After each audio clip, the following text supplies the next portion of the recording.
বানিয়ে ফেলেছি গরম গরম কষা কষা একদম চিকেন, একদম লাল লাল, দেখে পুরো একদম ইয়ামি ইয়ামি লাগছে।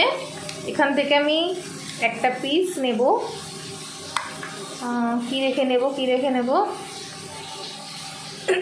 চলো একটা হাড্ডি রেখে নিলাম, একটু গ্রেভি। দারুণ দারুণ, কালারটা দারুণ লাগছে। এটা দিয়ে রুটি দিয়ে খাওয়া হবে, দারুণ একদম দারুণ। একটু চেখে দেখি কেমন হয়েছে, নুন ঝাল ঠিক হয়েছে কিনা।